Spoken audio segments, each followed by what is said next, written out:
Welcome back. ఆంధ్రప్రదేశ్లో రేపు అంటే 27th జనవరి 2024 స్కూల్ ఉందా లేదా అనే దాని మీద చాలామంది కామెంట్స్ చేస్తున్నారు.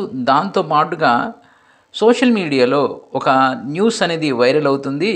ఈరోజు అంటే 26th republic day, school half day నుంచి హాలిడే, అలాగే 27th సాటర్డే ఇది కూడా హాలిడే, ఎలాగూ 28th సండే అది కూడా హాలిడే.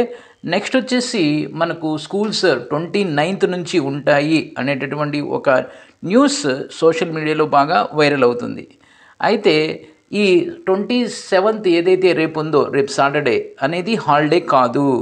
ఎందుకంటే ఇది సెకండ్ సాటర్డే కాదు, 4th సాటర్డే. అండ్ దట్టు ఇప్పటికే ఆంధ్రప్రదేశ్ ప్రభుత్వం సంక్రాంతి సందర్భంగా చాలా హాలిడేస్ ఇచ్చింది.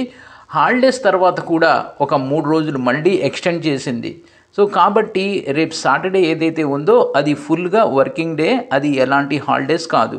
And that 10th class public exam 2024 dates అనేవి దగ్గర పడుతున్నాయి. కాబట్టి ఈ సాటర్డే అనేది ఖచ్చితంగా స్కూల్ అనేది ఉంది అనేటటువంటి విషయాన్ని ఇప్పటికే ఆంధ్రప్రదేశ్ పాఠశాల విద్యాశాఖ తన వెబ్సైట్లో ఈ ఇన్ఫర్మేషన్ని పోస్ట్ చేసింది. కాబట్టి రేపు సాటర్డే అనేది హాలిడే కాదు, రేపు సాటర్డే అనేది వర్కింగ్ డే.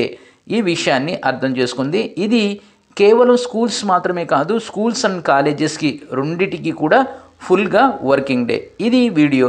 ఈ వీడియోని లైక్ చేయండి, షేర్ చేయండి, సబ్స్క్రైబ్ చేసుకొని ప్రక్కనే ఉన్న బెల్ ఐకాన్ని ప్రెస్ చేస్తాం మర్చిపోవద్దు. Thank you.